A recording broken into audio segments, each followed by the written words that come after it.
My brother burned my college notes out of jealousy, so I graduated top of class, got his dream job, and now he works under me. I'm a 28-year-old guy, and I've been invisible my whole life, especially next to my older brother, Adam. Adam was the golden son, loud, magnetic, the kind of guy who could fail a test and still have the teachers laughing by the end of class. Meanwhile, I was the one quietly finishing homework early, helping Mom with dishes and getting straight A's. Not that it ever seemed to matter. I still remember one Christmas when I was 9. I had begged for a model rocket kit for months. Adam hadn't even asked for anything specific. But when the morning came, he got a brand new bike and a smartwatch. I got socks and a book about how to make friends. Dad smiled like it was practical. Mom said, "You're mature. You'll understand one day." That was the moment it started sinking in. Being dependable didn't make me seen. It made me disposable. Every achievement I had was met with a nod. "Well, of course you got it," Mom would say when I made honor roll again. But when Adam barely scraped by with a C- in English, she baked him a cake. He's trying. He deserves to be celebrated. I used to sit in my room and try to convince myself that maybe they just loved us differently. But the truth was harder to swallow. They loved louder for him. All the attention, the validation, the affection. It flowed one way like a river I was never invited to step into. I started fading into the background. Not out of bitterness, but out of survival. The quieter I stayed, the less I got hurt. And still, deep down, I kept hoping they'd one day see me. That hope, it clung to me like fog, even when it was suffocating. It was my sophomore year of high school when I found something that felt like mine: engineering. It started with a broken remote car I found in a donation bin behind the school. While Adam was off charming girls and skipping classes, I stayed late in the tech lab, piecing the car back together. My physics teacher, Mr. Barlow, noticed. One afternoon, he walked over, watched me solder a tiny wire, and said, "You've got the mind of an inventor." I laughed it off. He didn't. "I'm serious. Stick with this. You could build something real." That one sentence lit something inside me. For the first time, I felt like I wasn't just existing. I was becoming. At home, I tried to share the news. I told my parents about my prototype drone design for a regional competition. Dad blinked and said, "Just don't let it distract you from real work." Adam cut in with a smirk. "So, you're building toys now?" Mom chuckled and told him to be nice, but her tone said she found it funny too. Still, I poured everything into my projects. Circuit boards became my comfort zone. Late nights in the garage with wires and blueprints felt like the only space where I had control, where my ideas mattered. When I won the first place at the regional showcase, I came home holding the trophy like it meant something. Adam barely looked up from his video game. Mom said, "That's nice, honey," without turning from the stove. "And Dad?" He asked how much the materials cost. That night I locked the trophy in my closet. I didn't need their applause anymore. But a part of me still craved recognition. Not praise, just to be seen. And that silent craving would soon become something much louder. College was brutal in ways I didn't expect. I got into a top-tier engineering program on a partial scholarship. Between lectures, labs, and working nights at a local print shop, I barely slept. I kept meticulous notes, color-coded binders, digital backups, even hand-sketched prototypes. I treated those notes like gold. They weren't just study guides.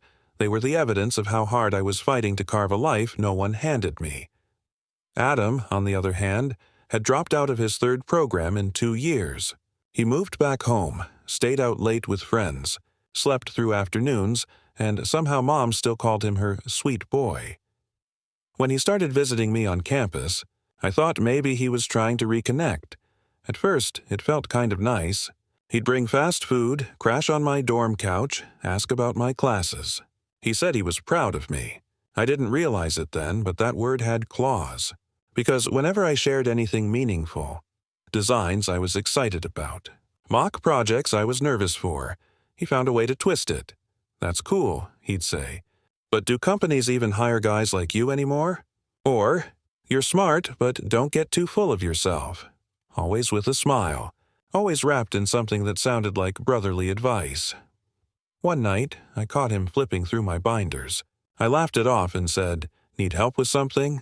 He replied, "Just trying to see what all the hype's about." That line stuck with me, because I hadn't realized until then. There was no hype.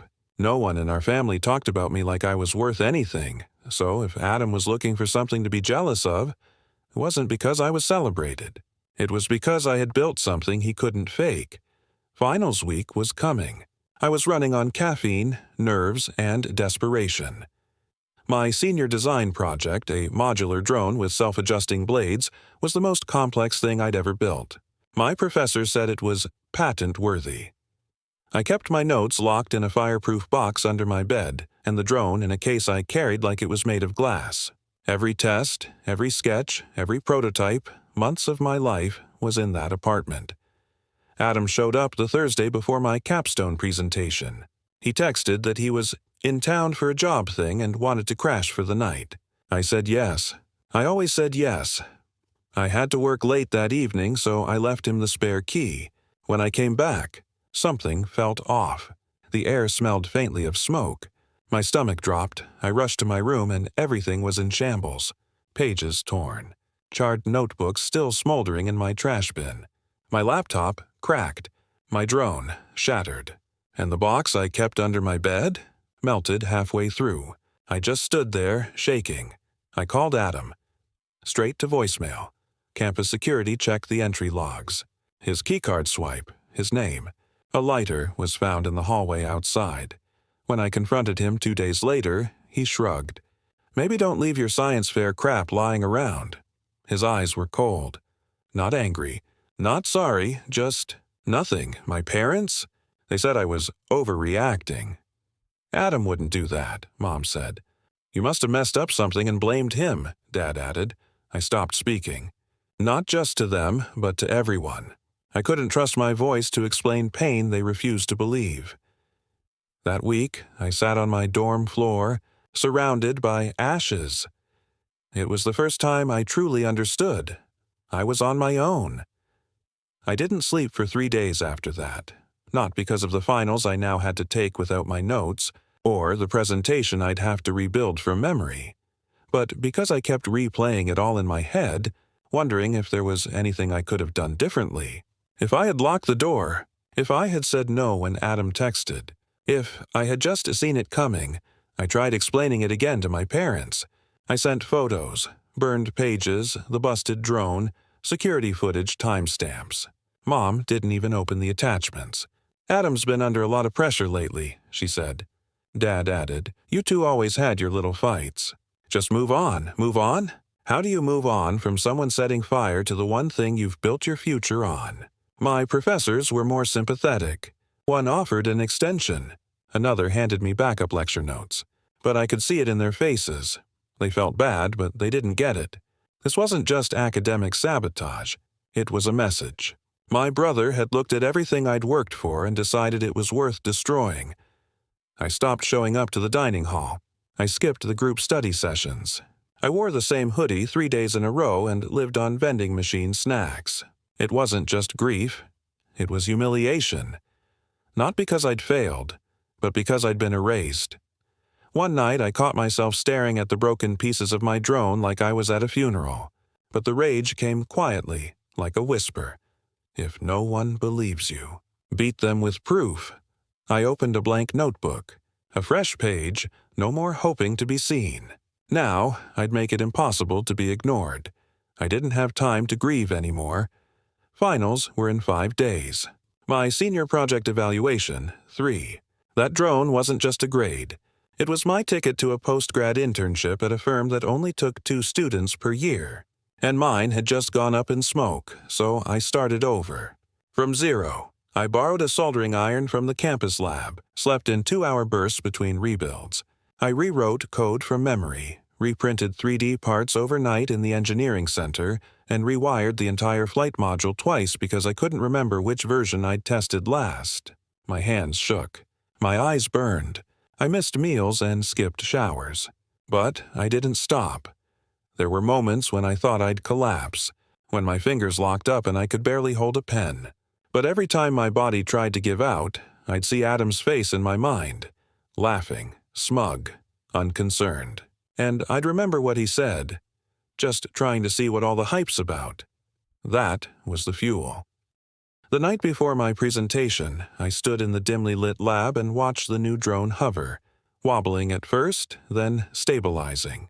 A soft mechanical hum filled the silence. It wasn't perfect. It didn't have the polish of my first version. But it flew. It worked. I didn't cry. I didn't smile. I just nodded once to myself and packed it into its case like I was handling glass. I walked out of that lab into the cold 3 a.m. air and whispered, "Let's see him try to burn this one." I wasn't the same person anymore. Not the quiet kid hoping for praise. Now I had purpose. Quiet, sharp, and unstoppable. The presentation went better than I could have imagined. My professor leaned in as I explained the blade adjustment logic. One recruiter from a drone logistics firm asked if I had time for a follow-up interview that week. When the drone landed smoothly on the target pad, a hush fell across the room. Then applause. I was offered the internship 2 days later, and the twist? It was with Aero Vector, the same company Adam had obsessed over during his brief stint in community college. I remembered him showing me their website years ago, saying, "One day, that'll be my office view." He didn't know I'd kept the name tucked away in my head. Not because I wanted to follow him, because I wanted to outrun him. The company flew me out for onboarding. I toured their R&D floor, met with the CTO, and stood in front of a glass wall overlooking their test range. The same view Adam once called his dream. It wasn't satisfying. Not yet, but it was quietly surreal. Back home, I kept the news to myself. My parents didn't even ask about graduation. They went on a weekend getaway with Adam instead. "He needs cheering up," Mom texted. "You understand?" Yeah, I understood. I always had. Meanwhile, I threw myself into the job. I worked double shifts, volunteered for tasks outside my role, and stayed late just to listen in on meetings. I was determined to earn my place, not just as revenge, but because I never wanted anyone to say I got lucky. Then, 3 months in, during a quarterly hiring review, my manager slid a stack of resumes across the table. "You're sharp," she said. "Mind sitting in on the next round of interviews?" I glanced at the top resume. My chest went still. Adam Walker. I stared at the resume like it might burst into flames. Adam Walker. Same birthday. Same address I grew up in. Same degree he never actually finished. But now it said freelance tech consultant and drone systems specialist. Lies. All of it. Dressed up with buzzwords and fake credentials. "Do you know him?" My manager asked, casually sipping her coffee. I hesitated. Every instinct screamed to say no. But I met her eyes and said evenly, "Yeah, he's my older brother." She raised an eyebrow. "Any reason we shouldn't interview him?" I shrugged. "Nope. Happy to give an unbiased assessment." 2 days later, Adam walked into the conference room. He was wearing a blazer 2 sizes too tight and confidence that didn't belong to him. His eyes swept across the panel. 2 engineers, 1 HR rep, and then me. For half a second, his face froze. Just a flicker. Then that trademark smirk slid back into place. "Wow," he said, sitting down. "Small world." He tried to charm the room, name-dropping companies he'd never worked at, pretending to connect with the tech talk. But when one of the engineers asked him to explain a specific flight stabilization algorithm, one I'd published a paper on, he fumbled. Badly, HR turned to me. "Any technical questions you'd like to ask?" I locked eyes with Adam and asked, "Can you walk us through how you'd calibrate a quadrotor's PID controller from scratch?" He blinked, stammered. "I mean, I'd delegate that to a specialist on the team. That's not really my job." The room went quiet. I didn't smirk. I didn't gloat. I just nodded and wrote one word on my evaluation sheet. Unqualified. I wasn't out for revenge, not really, but watching him squirm in a room he thought he owned? Yeah, that felt like justice. Adam got the job, not the role he wanted, though, not the sleek R&D position he'd lied his way toward, HR placed him in support logistics, the company's entry-level department for system troubleshooting. Basically, basement tech, broken drones, customer complaints, and spreadsheets. Nothing creative. Nothing glamorous. He was one floor below me, literally and metaphorically. I didn't find out until 2 weeks later, when I passed by the break room and overheard someone laughing. New guy downstairs said he once designed a flight algorithm. Can't even troubleshoot a firmware update. That night, I checked the internal directory. Adam Walker, Tier 1 Tech Support, reports to Daniel Mera. Daniel, my college roommate, the guy who helped me rebuild my drone from the ashes. The next morning, Daniel messaged me. "Yo, that's your brother? He tried name-dropping you in his first team meeting." I didn't reply. A few days later, Adam cornered me in the hallway. "Hey," he said, all faux casual. "Funny how this worked out, huh?" I nodded once. "Yeah, funny. You could put in a word," he added. "You know, get me out of the dungeon." I looked him straight in the eye. "Earn it," he blinked, not expecting that. "Seriously?" I walked away. After that, the shift began. People noticed. Adam's charm wore thin quickly when no one laughed at his stories or covered his mistakes. Word spread about the resume lies, the awkward interviews, the fact that he couldn't explain half the tech he claimed to specialize in. His emails became more formal. His eyes darted away when I passed. The golden sun was fading. Then, one night I left late and spotted him in the parking garage. Alone, slouched against the wall, fists clenched, eyes red. When he saw me, he yelled, "You ruined my life." I stopped walking. "No," I said, quiet and calm. "You did." You'd think that would have been the end of it. Him yelling in a parking garage, me walking away with the last word. But shame doesn't disappear. It lingers. The next week at work, a thread popped up in our anonymous employee forum titled, "When Nepotism Backfires, a Real Story from Our Own Basement." It read like a confession, except it wasn't mine. Someone, maybe Daniel, maybe a witness from the interview panel, shared the whole story. Not names, but close. About a new hire who got in with fake credentials. About how he once burned his own brother's senior project out of jealousy. And how that brother rebuilt it and now outranked him in the same company. The post exploded. Comments like, "If that's true, the dude should have been blacklisted." Imagine ruining someone's life and then begging them for a promotion. Whoever the brother is, respect. Within 2 days, HR launched a quiet internal review, not just of Adam, but of several recent hires. They didn't fire him, but they moved him to a remote-only support queue. No client access, no advancement track. A dead end. He knew it was because of the post. He started showing up to the office even less, trying to fake confidence in Zoom calls, but the swagger was gone. My parents called that weekend. Furious. "You humiliated him," Mom snapped. I said nothing, I replied. People just connected the dots. Dad grumbled something about airing dirty laundry. I almost laughed. They hadn't believed me when he burned my future, but now they were upset that his reputation got scorched. "You raised a boy who thought setting fires solved problems," I told them. "Now he's just standing in the ashes." I hung up. I didn't feel satisfied. Not yet. Because justice wasn't just about him falling, it was about me rising. 3 months later, my badge stopped working on the 3rd floor. At first, I thought it was a glitch. I asked IT.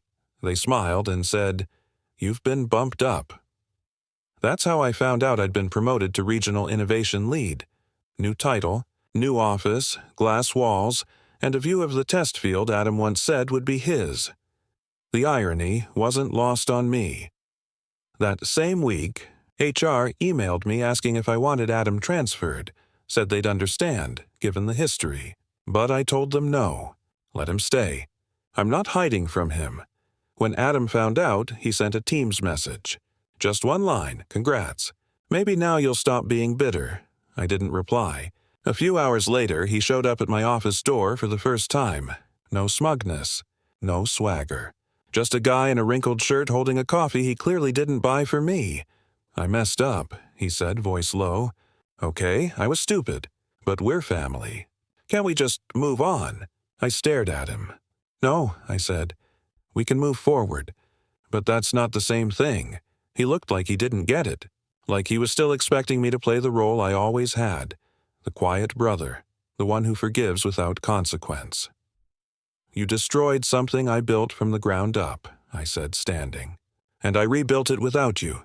So no, you don't get to rewrite the past now that it's inconvenient. His face collapsed.